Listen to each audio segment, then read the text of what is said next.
Hello students, good morning. कैसे हैं आप लोग? स्टूडेंट, आज हम हार्ड वर्क के बारे में डिस्कस करेंगे। हार्ड वर्क मतलब सिंपल मेहनत जो होती है उसके बारे में डिस्कस करेंगे कि इसका आपकी लाइफ में कैसा रोल होता है। ठीक है, और साथ में जो लक फैक्टर है वो क्या है। ठीक है, थोड़ा सा डिस्कस करेंगे ये क्या काम आएगा आपके, क्योंकि ये किसी भी जर्नी के अंदर, यूएससीए में छोड़ो, कोई भी एग्ज़ाम्स के अंदर आप या अपनी पूरी लाइफ के अंदर इस सब चीज़ों को ध्यान रख सकते हो। ठीक है, कि स्ट्रगल जो होता है या मेहनत जो होती है उसका आपकी लाइफ में क्या पार्ट रहता है। मैं आपको एक छोटा सा सुनाता हूँ, पोयम कह सकते हो आप। जब मैं सीए कर रहा था तो मैं इसको ज़रूर पढ़ता रहता था। ठीक है, काफ़ी मोटिवेशन मिलता था इससे। पढ़ते हैं ज़रा। हिंदी में है। उसने सारा दिन काम किया, उसने सारी रात काम किया, उसने खेलना छोड़ा और मौज मस्ती छोड़ी, उसने ज्ञान मतलब नॉलेज के ग्रंथ पढ़े, बुक्स पढ़ी और कई नई बातें सीखी। वह आगे बढ़ता गया, पाने के लिए सफलता जरा सी। दिल में विश्वास और हिम्मत लिए वह आगे बढ़ा और जब वह सफल हुआ लोगों ने उसे भाग्यशाली कहा। ठीक है, आप इसको वापस भी देख सकते हो। इससे हमें क्या समझ में आता है, मीन्स कई बार देखो लाइफ में ये दोनों चीज़ें, जैसे कि लोग कहते हैं कि अगर कोई स्ट्रगल करके आगे बढ़ा है तो आपने सुना होगा ना, कई लोग फिर कहते हैं कि सीधा देख के सामने के ये तो इसका लक था। ठीक है, लक की वजह से आगे बढ़ गया। तो खाली लक कभी भी नहीं हो सकता, उसके पीछे स्ट्रगल रहता है। जब हम सीए कर रहे थे तो हम लोग सीए की कोचिंग जाते थे, क्लासेस जाते थे। तो मॉर्निंग में क्लास चालू होती थी, ठीक है ना, और बीच में कई जजेस के घर आते थे उधर जब जाते थे, जब तो कई फ्रेंड्स देखते थे और वो बोलते थे कि देखो इनकी लाइफ कितनी बढ़िया है, इनको बड़ा सा घर मिला हुआ है, सिक्योरिटी है घर के आगे और बड़ी गाड़ियाँ खड़ी है। ठीक है, तो मेरा परसेप्शन ये हमेशा ये रहता था कि इनके पीछे इसका एक पूरा का पूरा लाइफ है, स्ट्रगल है। वो आज बने हैं, उनका जो घर है या सिक्योरिटी है, जो आज उनका स्टेटस है समाज के अंदर, वो सब एक दिन में नहीं आया है, उसके पीछे बहुत लंबा स्ट्रगल रहा है। तो जब हम भी किसी भी पर्सन को देखते हैं, अगर उससे कुछ रियल में सीखना चाहते हैं, कुछ मोटिवेशन लेना चाहते हैं, तो हमें उसका स्ट्रगल देखना चाहिए ना कि केवल फाइनल रिजल्ट देखना चाहिए। बट लोग बाग नॉर्मली क्या करते हैं कि फाइनल रिजल्ट देखते हैं। ठीक है, जैसे मैं आपको एक चीज़ बताऊं, जैसे हम लोग कहाँ से बिलोंग करते हैं, राजस्थान से। मैं बेसिकली जयपुर से हूँ।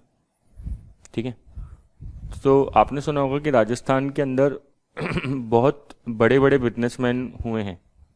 ठीक है, काफ़ी बड़े बड़े एंटरप्रेन्योर्स, मित्तल, स्टील किंग जिसे कहते हैं, गोइनका ब्रदर्स और ऐसे करके बहुत सारे हैं। ठीक है, तो और मेनली ये सब होते हैं ज़्यादातर शेखावटी रीजन के, काफ़ी आपको मिलेंगे। तो कई स्टूडेंट सवाल पूछते हैं, सर ये आपके इधर के जो शेखावटी रीजन है उस एरिया से इतने बिजनेसमैन क्यों निकलते हैं? तो देखो इसका सिंपल आंसर ये है कि हम लोग का जो एरिया है, मतलब जयपुर को छोड़ो आप, साइड में जो शेखावटी रीजन है, जो पहले था, मतलब आज से 10-20 साल पहले, उधर काफ़ी, मतलब यहाँ पे क्या है, राजस्थान में आपने एक बात तो सुनी होगी कि पानी की कमी है, मीन्स रिसोर्सेस कम है।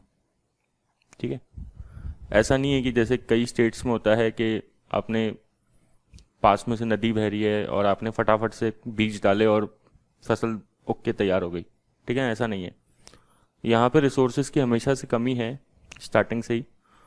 तो लोग क्या करें, अगर उनको ग्रो करना है तो वो एग्रीकल्चर भी नहीं कर सकते, बहुत ज़्यादा एग्रीकल्चर भी नहीं है। तो उनको अब तो फिर भी जो है इरिगेशन प्लांट्स वगैरह लग गए हैं, इरिगेशन होने लग गया आर्टिफिशियल, पहले तो नहीं था। तो इसलिए लोग क्या करें, लोगों ने इस रीजन के पर्टिकुलरली लोगों ने कड़ी मेहनत करी। ठीक है ना, अपने घर से बाहर निकले, अपने राज्य से, स्टेट से बाहर निकले, कई देश छोड़ के चले गए और उन्होंने बहुत ज़्यादा पूरे टाइम लगा के अच्छे से मेहनत करी और उसके बाद वो आज बड़े बड़े बिजनेसमैन हैं, जैसे मित्तल है और भी बहुत सारे हैं। ठीक है, आप देख सकते हो, अगर आप पर्टिकुलरली देखोगे तो मेनली आपको मिलेंगे शेखावटी रीजन जो है, चूरू है, गंगानगर है, गंगानगर नहीं, चूरू है, और बीकानेर के भी आपको अच्छे मिल जाएंगे बिजनेसमैन, ठीक है। और सालासर बालाजी की तरफ भी काफ़ी अच्छे हैं, ठीक है, अगर आपने कभी राजस्थान में देखा हो तो ये सब जगह। तो इस एरिया के हैं सबसे ज़्यादा।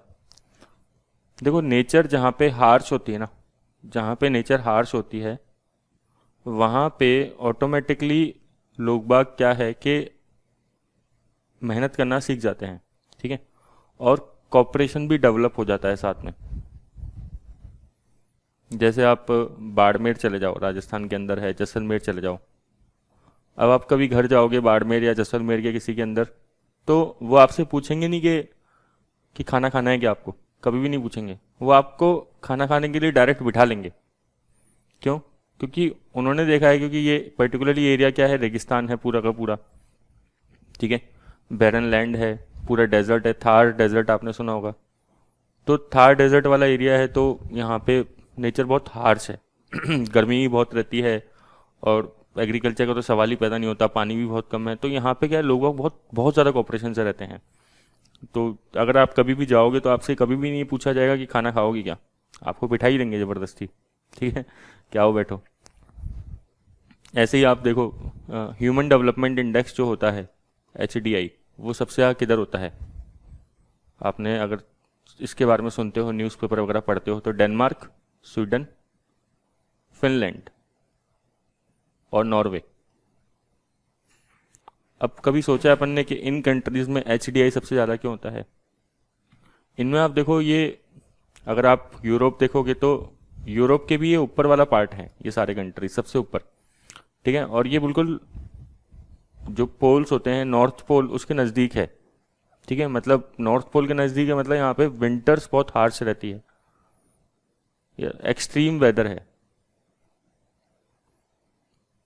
ठीक है। तो लोगों में अपने आप क्या है, कॉपरेशन बढ़ गया, और मेहनत करने की आदत भी बढ़ गई, और कॉपरेशन बढ़ गया, इसलिए इनका जो हैप्पीनेस इंडेक्स है वो काफ़ी अच्छा रहता है। अगर आप कभी भी हैप्पीनेस इंडेक्स निकलता है देखो उसको, तो इनमें इनका नाम अच्छा रहता है, ठीक है। मतलब बेसिक बात क्या है कि जहाँ पे नेचर हार्श रहेगी वहाँ पे अपने आप इंसान को मेहनत करनी पड़ेगी, ठीक है। तो आप इसको पढ़ सकते हो कभी भी आपको लगे ऐसा।